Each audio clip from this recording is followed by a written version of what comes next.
Can you turn that down, please?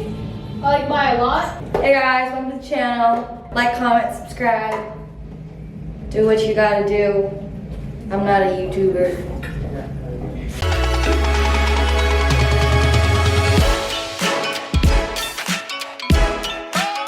Hi friends, welcome to or back to my channel. But if you've never seen this face before, my name is Chaunna and you should definitely subscribe because I post new videos every single week. And this week, I'm sponsored by Hotel Extra. This week I'm with my sister Asia. This is my second last day before school starts and we're getting ready for a night out in Toronto. Okay guys, so whatever intro I decided to put for this clip, we're gonna film a high school / university freshman advice video. It was a very bad video and it wasn't structured at all. So we're gonna, I look like a panda. So we're gonna do a new video called being real versus fake on social media, and it's something we're gonna talk about because something we're both very passionate about and have talked about. We're really good before. at social media, I think. The first thing I want to talk about, so there's a podcast I listen to. I have no idea what it's called. It's not mine. Screenshot. I don't even listen to your podcast. Rude. But it was also called being real versus fake on social media, and they had some good opinions, and I just wanted to add some of my thoughts and opinions on things. So we're just gonna do that. I listen to a lot of podcasts too, specifically on digital marketing and Instagram, because that's what's popping for people our age anyways. And they were saying how back in like our parents' age, everyone was always about like the glitz and the glam and like the shiny object syndrome, where it's basically like, oh, that looks pretty, and then like your attention is diverted to that. It's usually something aesthetically pleasing, but they're saying the pendulum is always switching. They're saying that in a couple of years the pendulum is going to switch to where people want more authenticity as opposed to aesthetics. So more people being real and down to earth, like waking up with no makeup on and taking that photo. But then here's my opinion on that I thought of the other day. Is it necessary to say when you're like posting a picture like on Instagram of you with no makeup, or if you're vlog with no makeup on, is it necessary to be like, oh, like I don't have any makeup on, like I'm so sorry, my room's a mess right now, ignore it? Are you still real if you're making that claim?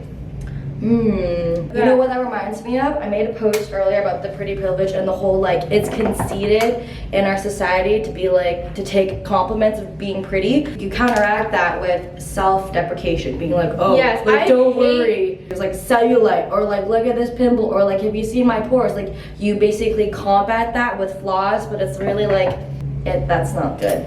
I hate that. Like, self-deprecating humor. Yeah, so that's not humor. being real. If you have to explain yourself on being real, then you're not being real.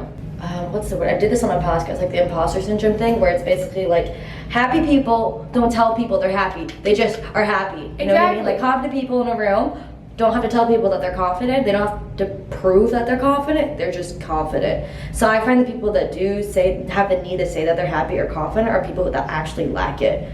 So I think people who are struggling with authenticity and being real and raw on the camera say those things that you were talking about. That like, oh, sorry, like apologizing for not being completely ready. Yeah, so those are people, in my opinion, that are still working on being real. And then I hate how they're like, I'm just being real with you guys. I don't have any makeup on. I don't have this. I don't have that. But it's like, if you're being real, you shouldn't have to explain yourself on that. Another thing, how do you feel about people posting their feelings? Somebody breaks up and they post 10 quotes on their story.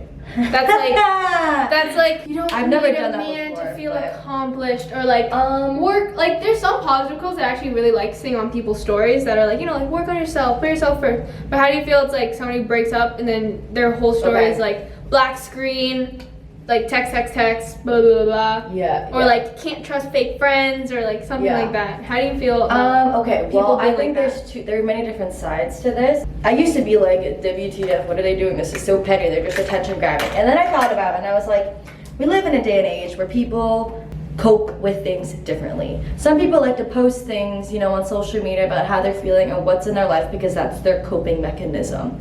I don't understand that just because that's not what I use, but I realize sometimes I just have to respect what people are doing, and if for some reason it's bugging me, I just unfollow the person or I block their content, because at the end of the day, why would I put my energy towards that like 5 second, was that really necessary, when I can just like clear it from my feed, period. I think with that is like, if you found, like, say someone else posted like a really inspiring quote, or you saw it on your, what is it called, explore page, whatever, Yeah. and then you want to share it because like you think it's positive, then yeah, go for it. But if you're going out of your way to like check who viewed it, and you're in the back of your head, you're looking for that person you were indirectly saying the quote to. It's a subtweet. Yeah, but you're telling yourself like, I'm just posting it to share. But if you're like low-key checking if that person who it's about viewed it, then I don't think it's necessary to post about it. If you have something to tell that person, then just tell them. Some people just like to be petty about it though. When I'm cheesed about other people, I'll rant about it, like to my friends or to my boyfriend. I won't post about it, if that makes sense. I used to be, okay, little story time. Okay, people like where I'm from call them private accounts, but I know other people know them better as like Finstas, like a fake, like it's not your serious Instagram, it's like for fun, for like close friends and stuff. I made one in like grade 10, maybe grade 11, I don't remember. And I used to post on it a lot. Like if anything happened in my life, like you would know. It kind of was like a coping, because it's like I just want to like let it out there, you know? I wasn't directing it at anybody. Sometimes I was tweeting some people. Say I had a bad day, or if I was upset about something, or like sad about something, I would post about it. A few months back, maybe even, no, I think it was like last year, somebody who I forgot followed my private account, because it was just like people I knew from high school followed it, and they asked me like, oh, how was first year university or something? And then I was like, oh yeah, it was good. And then they said to me like, are you sure? Because it looked like you were struggling through your posts. And then I was like, oof, like that hurted. I was aware that I posted it, but I didn't realize like the impact it had like on other people's knowledge. Your image about you? The more I thought about it, the more I kept seeing it. Like other Finstas that I followed, people would like post pictures every single day of themselves like crying or like complaining. And if that's their outlet, like go for it. Like what I want to do with my social media and like my YouTube channel, my Instagram, is just spread positivity, period, and like happiness and blah blah blah, positive vibes. I support that. And all that. So then when like it was kind of like eye-opening to me, because it's like when I see other people posting negative things, it affects me. Do you know what I mean? Because it either annoys me or makes me like upset or something like that. And it's like, what good does that do for me? Like if it's not making me feel good, it's not doing anything for me. When I thought about me posting like sad or whatever stuff, I was thinking how it affects the people that follow me. That was really eye-opening for me, and I just stopped. I haven't posted on my Finsta in like probably since like April, and I still haven't. I just have nothing to say, if that makes sense. Because it's like, it's my personal life. I don't want to share it anymore. And I feel like a lot of people need to kind of see that like if what you're posting online doesn't benefit you or the people that are following you, then you're just raining on someone else's parade. See that there's more to life than posting that stuff on social media. I think sometimes it's just hard for people too, because they don't know how to deal with it. So they're like, social media is their channel of letting it out. I don't know. You kind of just like shut down my whole point. I did. I feel really attacked. It's not attacked. I think it's... Because like for me, it took somebody coming up to me and being like, bro, why are you so sad? To be like, I don't want other people knowing that about me. Just because I have a bad day, I don't want to post about it and make someone else have a bad day. If that makes sense. Because it does, what you see online does affect you. I agree with that. Whatever you see on social media, it's hard to not let it affect you though. I agree. That's why it's so important to cleanse. Yeah. Like even when you do the unfollowing, it's still like, yes, you are taking like yourself back or whatever the heck you said, like with the unfollow, but it's still like, it still affected you that you had to unfollow. You know what I mean? Oh yeah, for sure. And at the end of the day, things are gonna affect you. You are gonna react in ways where you're like, I don't like that, and that's okay. I'm gonna sound like a bitch saying it, but it's like everybody has their own shit going on in their life, right? Like we've all lost somebody, we've all been heartbroken, we've all been sad, we've all had bad days. How to explain? It's like to stop. You sound like Rocket, you know, in Guardians of the Galaxy when everyone has lost somebody and someone's giving out about it, and Rocket's like, dude, we've all lost somebody, okay? We've all gone through that shit. Doesn't mean you have to XYZ. That's what you remind me of. Yeah, like that's what I'm trying to say right now. So, I don't know. I don't even know how to explain it. It's just like we all got our own stuff. And like there's this quote, I don't remember the rest of it, so it's gonna sound really bad, but it's like, you don't have an anxiety disorder if you get nervous before a test. You're not depressed because you broke up. You're not this, that, because something that happens to everybody, if you know what I mean. Like, it's a normal body function, a normal human reaction to get nervous before a test or to be upset if you got a bad grade. But then there's people that will like post all over saying like, oh my god, like this test is giving me anxiety, I have I have an anxiety disorder, or like I got a bad mark, I'm depressed, I want to die, blah blah blah blah. It's a really touchy subject, and I don't want to offend anybody by saying the wrong thing, so I hope nobody, like, take whatever I say in this video with a grain of salt, like, don't take me seriously.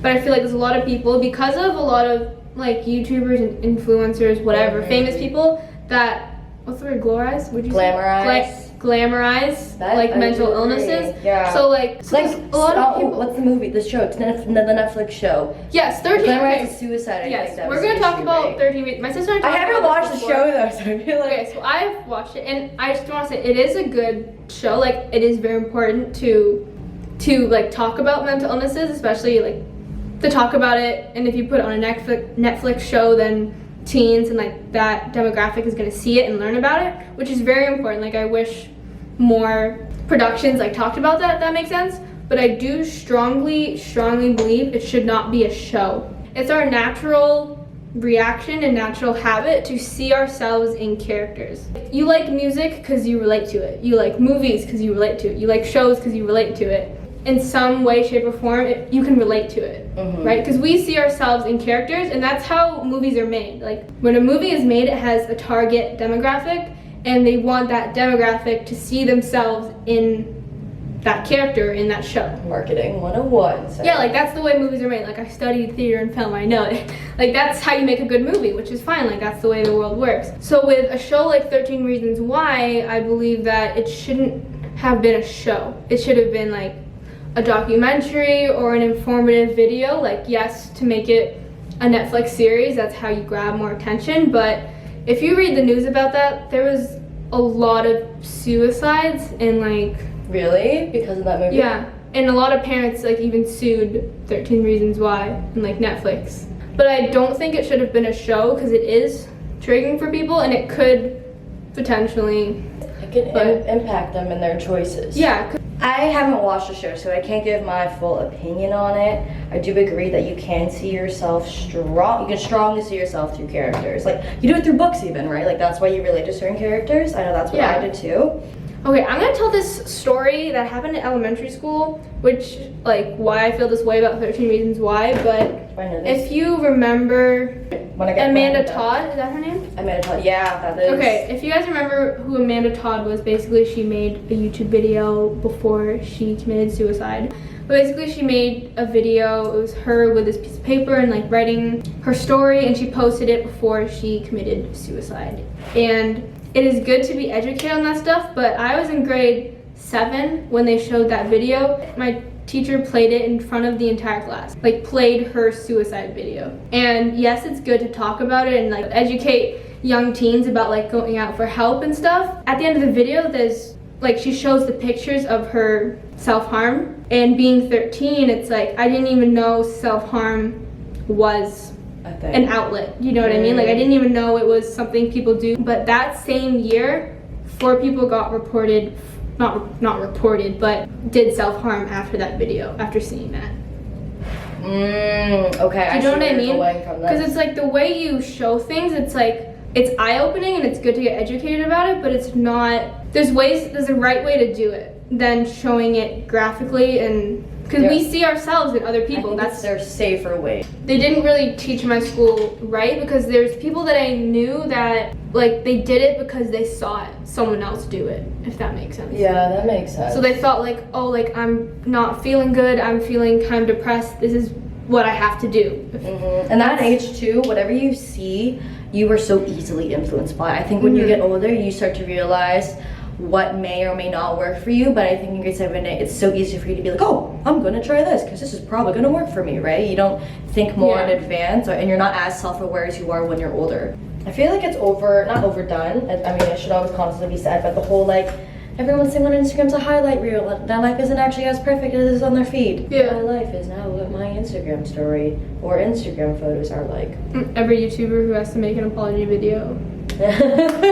Summer McKean, she used to be my favorite Yeah, YouTuber. you used to like love She was her dead ass my favorite YouTuber. Like I watch her videos every single day. Maybe a couple months ago, she came out with a makeup line. And it was for only her skin tone, which was white. That is so problematic.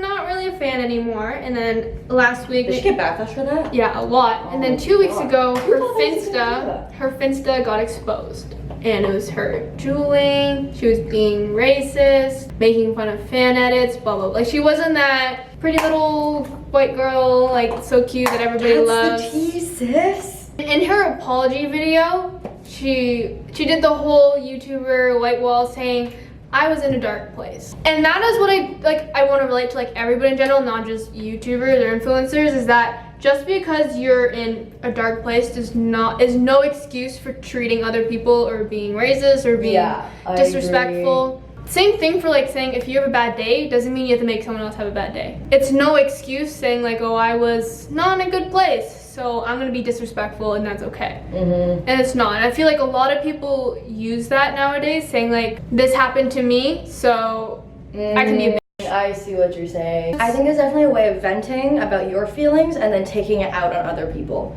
Two different things. And also, there's another topic. I don't know if this really counts as the whole social media thing, but a lot of people have been making videos about the diversity on YouTube. And there's the whole dope scandal. If you're into that, you probably already know about that. Educate me. I feel like the new person on the block. Basically this company sent like a bunch of girls, like they send girls on trips and stuff. Before it was like all white girls. Of course it was. And then they brought a couple, like, you know, a couple black girls, a couple Asian girls, blah, blah, blah. People of color. But then people of color, but then those people made a video saying, like, exposing how they were treated. And they were basically only there to like be in the background of the video, so they could be like, yeah, like one of the photographers was like, okay, I'll photograph the black girls now. Another point, like Maya Fami? No, I think it's Maya Fami or something. I watched her video on her topic like that. And there are YouTubers that I watch and I really enjoy watching, and I have nothing against them, but they get to go on all of these trips and they get a lot of recognition, but they're always half white. Haley Pham, Ava Jules, like I love them, like they seem like great people and stuff, like I love watching their videos, but they are half white, like they're not full Asian, like this girl right here. Like, and you don't really see that a lot on social media, period. Like you don't see a full Asian. I personally think, this could be a little backlash. On the privilege scale, there's white, right? Okay, and then there's like complete, I guess, non-mixed, right? Okay, and then there's like mixed. Mixed is here, I'm not gonna lie. I don't have anything against mixed people. A lot of my friends are mixed. However, for example, Hollywood is more likely to hire a mixed girl as opposed to a non-mixed girl. A colored girl. You know what I mean? So on the privilege scale, I agree. Mixed is here, non is here. I'm tea about that, but I'm not gonna get into it because I gotta finish my makeup. People post saying like, oh, well, like, you make jokes about me being white, or like, you know what I mean? They're like, triggered! It's different. Like, you didn't grow up like being bullied because your skin wasn't white, or like make people coming up to you and going like this and all that stuff. It's like, they just don't get it. Your culture doesn't have that history with like oppression. I don't know, like obviously not all Caucasians are like that. Like a lot of my, like I have friends that are Caucasian, they're nothing like that. But there are those people that they have white privilege and they abuse it, and they don't realize it, and then they bring up the whole white person versus white person. And I'm just like, this is a whole new story, and that's not this video. Okay, when people refer to seeing a white person, they just say, oh, that girl. But for some reason, if the girl's of color, they're always like, that black girl, that Asian girl, you know what I mean? And I'm like, why do you have to clarify? Why can't you just say, oh, that white girl? You know what I mean? It's just everything we even say every day in our life, we don't even realize it, that we have to put people of color in a separate box when we're literally pointing at someone down the street. But when they're white, we don't have to do that. Tell me why. I get heated about this stuff. Unleash something. Intersectionality is real in anything. So I'm just gonna shamelessly plug my TikTok right here. This is my TikTok, go follow me. I'm trying to get TikTok famous for a YouTube video, and right now it's flopping, so go follow me so I can go viral. Doing pretty good. But when I started my TikTok, there's like the For You page. Okay, I don't really understand how TikTok works still. It's a really clever algorithm, but when I started it on that page that shows you other people's videos, I liked one video that was like kind of funny about school or something. And I guess it related to all these other videos, and I kept seeing people, I don't know how TikTok, it's like voiceovers that you can use in TikToks, like sound effects or something. and a lot of them were about like anxiety and depression. Yeah, like there were a lot about mental illnesses, and they were the most popular on TikTok. People relate to it in a way. And I know, but is it something to joke about? No. Is it something to use for entertainment? You are insulting the people that actually have a mental illness, and that is, you're being fake, and no one likes that. So I don't know. Social media can be a really fun thing, but it can also be a really negative thing. And not everything you do has to be posted. Like you do you. If it makes you happy and it makes the people who follow you happy. No, I disagree. Don't give a fuck about whatever. People who don't watch your content, they just unfollow it. If it makes you happy. If a picture of you sobbing makes you happy, post it. But if it's not and it's for you to be petty, rethink your life. Yeah, and if it's for entertainment purposes, like, there's nothing sexy about being sad, okay? Like, don't glamorize mental health conditions. I do agree on that. Very, very, very heavily. Because it's not funny, it's not sexy. But yeah, thank you for watching. I hope maybe this was eye-opening, or you learned something, or maybe you just hate us and you're leaving a hate comment right now as we speak. But guess what? I'm gonna delete it, so I don't care. Oh, also, it's okay to talk about mental health, but make sure it's safe how you're doing it. It is safe, because I think a lot of the video were just like, don't do it, but like, don't do it to glamorize it. It's okay to be honest and deal with it, but if you're doing it the right way, not only to vent, but you know, educational purposes too, if you're comfortable with that. Talking about it in the right way will help you so much more than talking about it in the wrong way.